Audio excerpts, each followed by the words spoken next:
ప్రభుని ఎవరైతే సొంత రక్షకుడిగా అంగీకరిస్తారో, క్రీస్తు మనస్సు కలిగినటువంటి వారి యొక్క జీవితం ఎలా ఉంటుంది అని అనటానికి కపుల్ ఆఫ్ ఎగ్జాంపుల్స్ మీ ముందు పెడతాను. ఒకటి తెలంగాణ నుంచి, ఇంకోటి ఆంధ్ర నుంచి. తెలంగాణలో జనగాం చిన్న గ్రామం, అది చిన్న ఊరు. జనగాం వెళ్తే కనుక మీకు ఒక బ్యాప్టిస్ట్ చర్చ్ కనబడుతుంది, బ్యాప్టిస్ట్ చర్చ్. ఆ బ్యాప్టిస్ట్ చర్చ్ పేరు ఏంటంటే Unrupu Baptist church, UNRUPU, Unrupu Baptist church. ఆ బ్యాప్టిస్ట్ చర్చ్ కనబడుతుంది. ఆ బ్యాప్టిస్ట్ చర్చ్ యొక్క చరిత్ర నేను చదివినప్పుడు నాకు ఒక రోజంతా అన్నం తినబుద్ధి అవ్వలేదు. ఒక రోజంతా ఆ చరిత్ర చదివిన తర్వాత ఒక రోజంతా అన్నం తినబుద్ధి అవ్వలేదు. నాకు పిచ్చిగా అనిపించింది. I hated my self. నన్ను నేను అసహ్యించుకున్నాను. ఎందుకు అని అంటే కనుక 1888 ఆ ప్రాంతంలో రష్యా దేశంలో ఒక బాబు ఉన్నాడు. అతని పేరు ఉన్రుపు అనేటువంటి బాబు 17వ ఏట మారు మనసు పొందాడు. వాళ్ళ అమ్మ నాన్నకి అతని చివరి సంతానం 10వ కుమారుడు. వాడు మారు మనసు పొందాడు. తర్వాత బైబిల్ కాలేజ్కి వెళ్ళాడు, బ్యాప్టిస్ట్ బైబిల్ కాలేజ్కి వెళ్ళాడు. మారు మనసు పొందాడు, బైబిల్ కాలేజ్కి వెళ్ళాడు. బైబిల్ కాలేజ్లో ఒక అమ్మాయిని పరిచయం చేసుకున్నాడు. ఆమె పేరు యానా అనే అమ్మాయిని. వాళ్ళిద్దరిది ఒకే మనసు అని అర్థం చేసుకొని 25వ ఏట ఇద్దరు పెళ్లి చేసుకున్నారు. ఉన్రుపు యానా ఇద్దరు పెళ్లి చేసుకున్నారు 25వ ఏట. 1 సంవత్సరం రష్యాలోనే ఉన్నారు, కొన్ని ప్రాంతాల్లో దేవుని గురించి వాక్యం బోధిస్తూ. అయితే ఆ టైంలో దేవుడు వాళ్ళిద్దరికీ ఒక భారాన్ని ఇచ్చాడు. దక్షిణ భారతదేశానికి మిషనరీగా వెళ్ళాలి అని. దక్షిణ భారతదేశానికి మీరు తప్పు వింటారేమో, జాగ్రత్త వినండి, క్లియర్గా వినండి. ఎప్పుడైతే దేవుడు వాళ్ళకి ఆ క్లారిటీ ఇచ్చాడో దక్షిణ భారతదేశానికి వెళ్ళాలని, రష్యా నుంచి హైదరాబాద్కి హైదరాబాద్ దక్షిణంలో ఎయిర్పోర్ట్ ఉంటుంది మనకి. ఎయిర్పోర్ట్ ఉన్నటువంటి ఏరియాని శంషాబాద్ అంటారు. రష్యా నుంచి శంషాబాద్కి నడుచుకుంటూ వచ్చారు. మీకు అర్థమవుతుందా? నడుచుకుంటూ వచ్చారు. నడిచి 2 కాళ్ళ మీద నడుచుకుంటూ వచ్చారు. భార్యాభర్తలు ఇద్దరు నడుచుకుంటూ వచ్చారు. నడవటానికి 3 years పట్టింది. 3 సంవత్సరాలు నడుచుకుంటూ వచ్చారు. Did you get it? నడుచుకుంటూ వచ్చారు. మీకు కుర్చీ సరిగ్గా లేకపోతే కూర్చోరు. 1 గంట వాక్యం వినటానికి సీటు మంచిదా కాదా, పక్కనే ఎవడన్నాడు, పైన ఫైన్ ఉందా లేదా చూస్తారు మీరు. అలాంటి 3 సంవత్సరాలు నడుచుకుంటూ వచ్చాడు ఆయన. 3 years నడుచుకుంటూ వచ్చాడు. శంషాబాద్ వచ్చి 3 సంవత్సరాలు భార్యాభర్తలు ఇద్దరు తెలుగు నేర్చుకున్నారు. వాళ్ళు తెలుగు వాళ్ళలాగా మాట్లాడారు, తెలుగు వాళ్ళలాగా వాక్యం బోధించారు. వారం రోజులు అమెరికా వెళ్ళి వస్తే చాలు, నాలిక మడత పెట్టి మాట్లాడతారు మనోళ్ళు.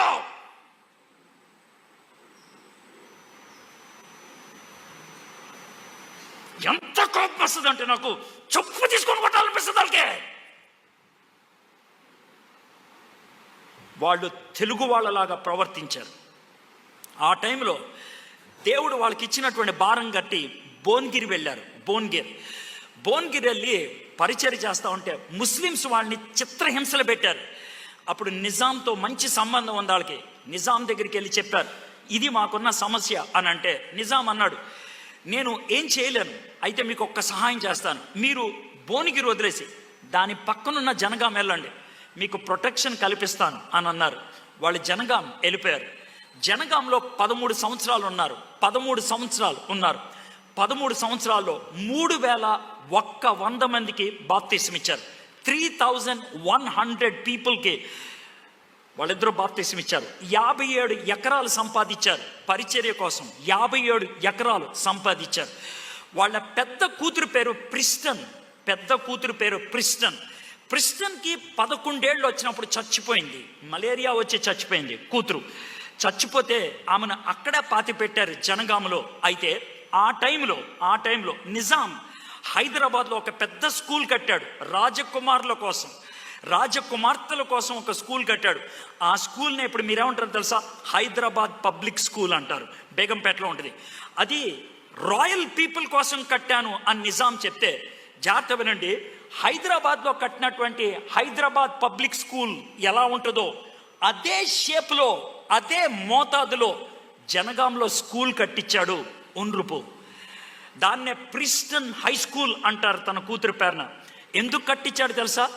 అది రాజుగారి పిల్లలకైతే ఇది దేవుని పిల్లలకి అని కట్టించాడు. ఇది అర్థమైందండి. అది రాజుగారి పిల్లలకైతే ఇది దేవుని పిల్లలకి అని కట్టించాడు ఆయన ప్రిస్టన్ హై స్కూల్. అద్భుతమైనటువంటి పాఠశాల. అది తర్వాత జూనియర్ కాలేజ్గా కూడా అయిపోయింది. ఇది ఆయన చేసినటువంటి పరిచర్య. 44వ ఏట తన భార్య 6వ బిడ్డను గర్భవతిగా ఉన్నప్పుడు ఉన్రుపు చచ్చిపోయాడు. తన భార్య భర్త చచ్చిపోయిన తర్వాత బతుకున్న 5 పిల్లల్ని పెట్టుకొని కొంతకాలం పరిచర్య చేసింది. ఆ తర్వాత రష్యా వెళ్ళిపోయింది. రష్యా వెళ్ళిపోయిన తర్వాత చచ్చిపోయింది. చిన్న వయసులోనే 50 ఏళ్ళప్పుడే చచ్చిపోయింది. తన పిల్లలు అనాథులైపోయారు, కానీ వాళ్ళు దేవునిలో నిలబడ్డారు. ఈరోజు వాళ్ళ యొక్క సంతానం బ్రిటిష్ కొలంబియా వ్యాంకోవర్ కెనడాలో సెటిల్ అయ్యారు. ఉన్రుపు వాళ్ళు చేసినటువంటి త్యాగం అంత గొప్పది.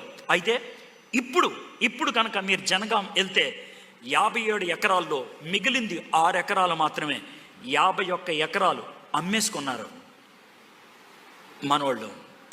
ప్రిస్టన్ హై స్కూల్ అద్భుతమైనటువంటి స్కూల్. పాఠశాలలోకి ప్రార్థిస్తూ అడుగు పెట్టాను నేను లోనకి. ప్రిస్టన్ హై స్కూల్ అనే బోర్డు చూసి ప్రార్థిస్తూ, ప్రభా నా దేశానికి నువ్వు మిషనరీలు పంపించావు, వాళ్ళు కట్టినటువంటి అద్భుతమైన పాఠశాలని. లోనకి వెళ్ళంగానే గోడ మీద సిలువ కనబడాలి, కానీ కనబడలేదు.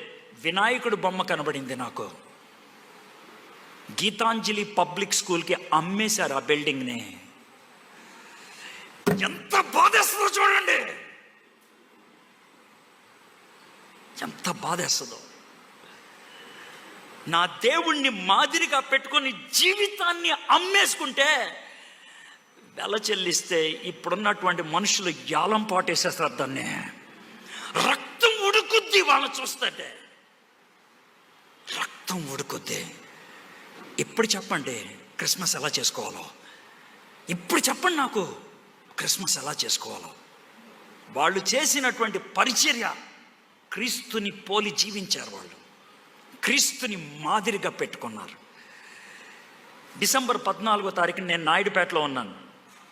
దేవుని వాక్యాన్ని అందించడానికి వెళ్ళాను. సూళ్ళూరుపేట, నాయుడుపేట, తిరుపతిలో చాలా సందర్భాల్లో నేను వాక్యం బోధించడానికి వెళ్ళాను. SALC south Andhra Lutheran church వాళ్ళ సంస్థ అది. నాయుడుపేటలో వాక్యం బోధించడానికి వెళ్ళినప్పుడు ఇలాంటి పోడియం ఉన్నది. ఆ పోడియం ముందు సెంటర్లో సమాధి ఉన్నది. ఆ సమాధి ఎవరిది అని చూస్తే మిలియస్ అనేటువంటి మిషనరీ. 156 సంవత్సరాల క్రితం 2000 ఆయన 2016లో 150 సంవత్సరాలు అయిందని గడుపుకున్నారు. 156 సంవత్సరాల క్రితం భారతదేశానికి వచ్చాడు. సెంటర్లో ఆయన సమాధి ఉన్నది. సెంటర్లో వాక్యం బోధించాను, అయిపోయింది. ఇలాగే రూమ్ ఉంటుంది పక్కనే, ఇలాగే రూమ్. ఆ రూమ్లోకి వెళ్ళి కూర్చుంటే ఒక పెద్ద టేబుల్ ఉంది. టేబుల్ వెనకాల పాస్టర్ గారు కుర్చీలు. టేబుల్ ముందు ఎవరన్నా కూర్చోవడానికి 3 కుర్చీలు ఉన్నాయి. పాస్టర్ గారు ఆయన కుర్చీలో కూర్చున్నారు. 3 కుర్చీల్లో మధ్య కుర్చీలో నేను కూర్చున్నాను. కూర్చొని ఇటు చూస్తే చిన్న చిన్న సమాధులు ఉన్నాయి. చిన్న సమాధులు. ఆఫీస్లో నేను పాస్టర్ గారిని అడిగాను, సార్ ఏంటి సార్ అని. సమాధులు అండి అన్నాడు. ఏంటి సార్ ఇక్కడ పెట్టారంటే, మిషనరీ గారు పిల్లలు చచ్చిపోతే దగ్గరే ఉంటుంది, బాగుంటుందని ఇక్కడే పాతి తీసుకున్నాడు సార్ ఆయన. మీకు అర్థమవుతుందండి? మీకు అర్థమవుతుందా? పిల్లలు చచ్చిపోతే అక్కడే పాతి పెట్టి పరిచర్య చేసి ఎక్కడ చచ్చిపోయాడైనా. ఇంటికెళ్ళలేదాయన.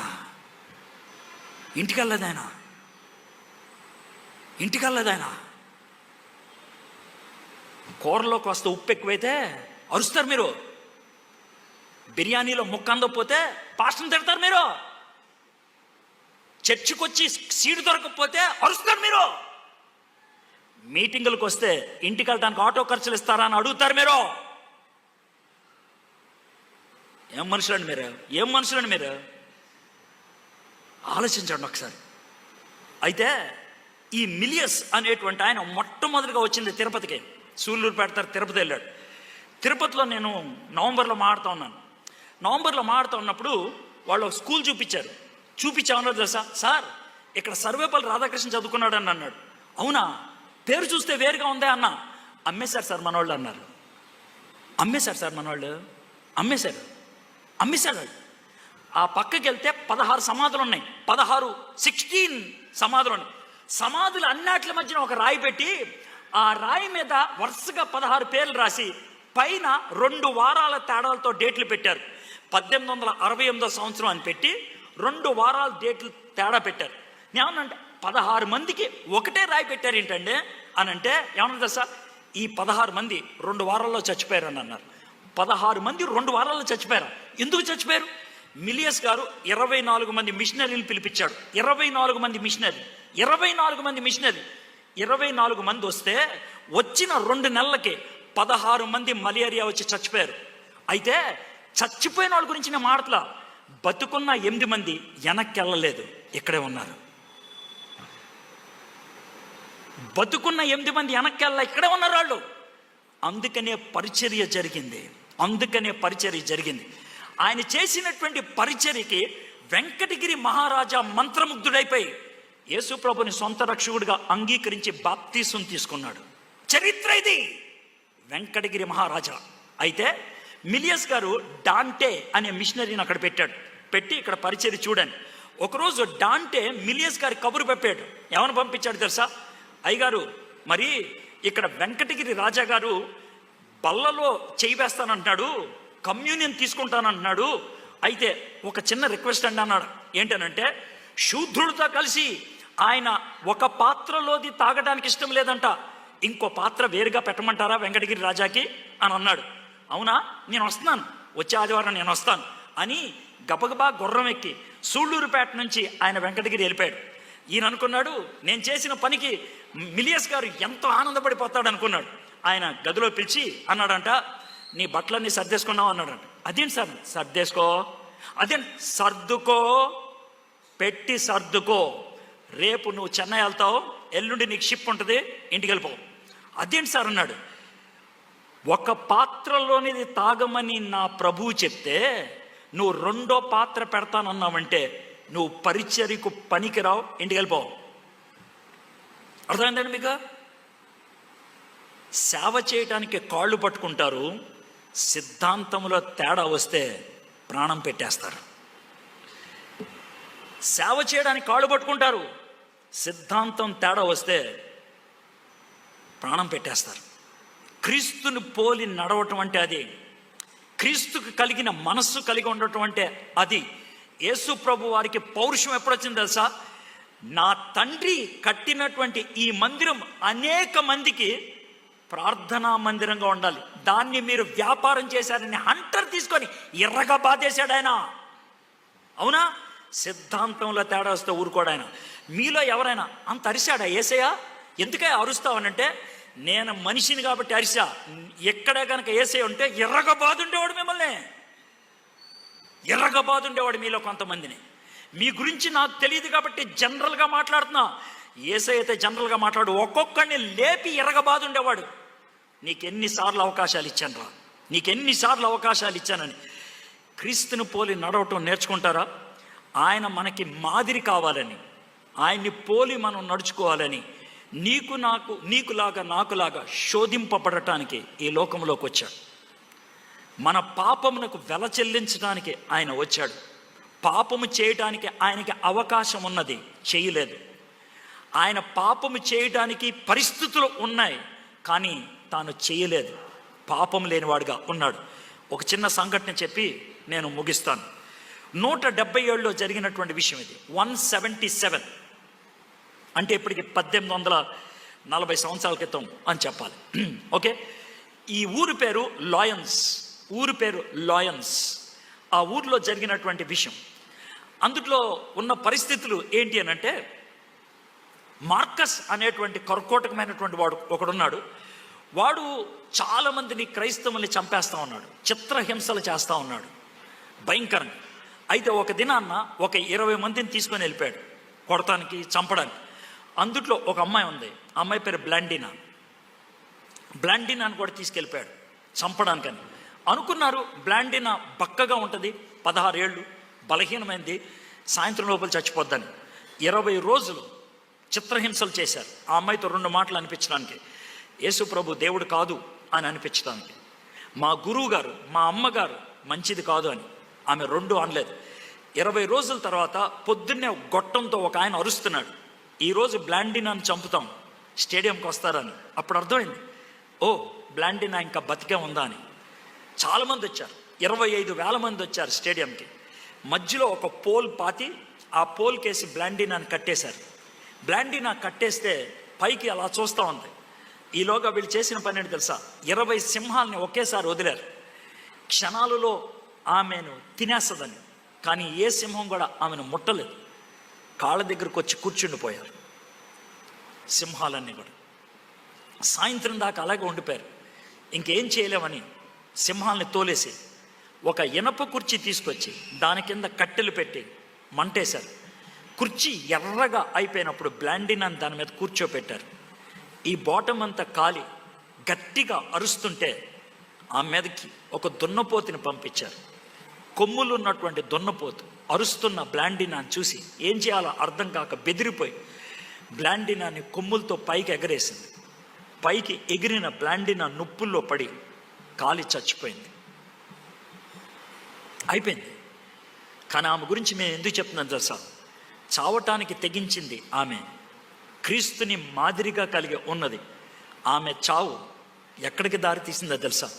ఆమె చచ్చిపోయిన 2 నిమిషాల్లో గొప్ప ఉజ్జీవం వచ్చింది.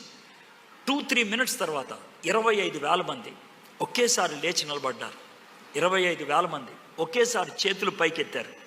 25,000 మంది ఒకే మాట అన్నారు, యేసుక్రీస్తే నిజమైన దేవుడని, యేసుక్రీస్తే నిజమైన దేవుడని. ఒక్క బ్లాండినా 16 సంవత్సరాల అమ్మాయి తన ప్రాణాన్ని ఇచ్చింది. 25,000 మంది యేసు ప్రభు దగ్గరికి వచ్చారు. మరి మీరు ప్రతి సంవత్సరం క్రిస్మస్ చేసుకుంటున్నారు. మీ ద్వారా మీ ద్వారా మీ ద్వారా మీ జీవితం ద్వారా మీ సాక్ష్యం ద్వారా మీ క్యారెక్టర్ ద్వారా మీ మాటల ద్వారా మీ ప్రవర్తన ద్వారా ప్రభువుని తెలుసుకున్న వాళ్ళు ఒక్కరున్నారా? ఒక్కళ్ళు ఉన్నారా? ఒకవేళ లేదు అనుకుంటే కనుక you need to think about it. తలంచండి, కళ్ళు మూసుకోండి, ప్రార్థన చేద్దాం.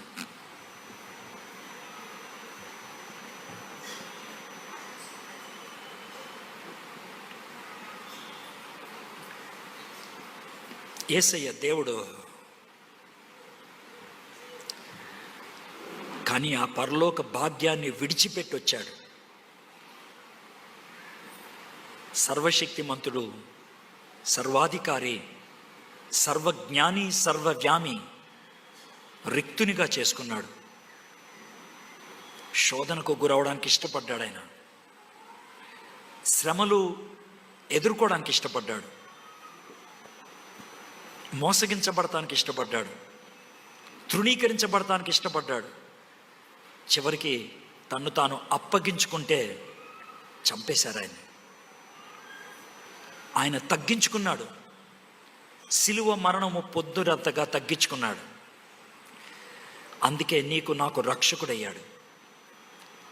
తండ్రికి మనకి మధ్యవర్తి అయ్యాడు ఆయన. అది ఆయన చేసిన పని. కానీ ఆయనకున్న మనసు మనకు కూడా ఉండాలంట.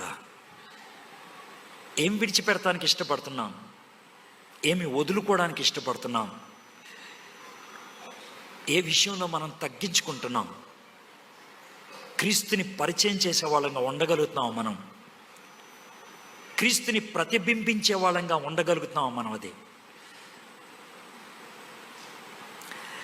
మా దేవా, మా ప్రభువా, నువ్వు ఈ భూమి మీదకి మానవుడిగా శరీరధారి రావటం అది నీకు ఒక్కడికే సాధ్యం. కానీ ఈ భూమి మీద మానవుడిగా జీవించి పాపము చేయకుండా ఒక మాదిరిని మా ముందు పెట్టావే, అది మేమందరం అనుకరించాలి ప్రభా. ఇతరుల రక్షణార్థమై నిన్ను నువ్వు అప్పగించుకున్నావు కదా, మేము కూడా ఆ పని చేయాలి.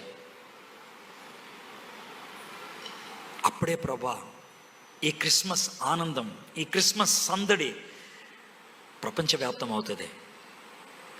మేము కూడా ప్రభా అందులో పాలిభాగస్థం అవ్వాలి. ఈరోజు ఎంతమంది అయితే ఈ మాటలు విన్నారో ప్రభా, నీకు కలిగినటువంటి మనసు మేము కూడా కలిగి ఉండగలటకు ఈ వాక్యం మా జీవితంలో పనిచేయగలిగినట్లు కృప చూపించమని యేసు నామములో ప్రార్థన చేయించున్నాం తండ్రి. ఆమేన్.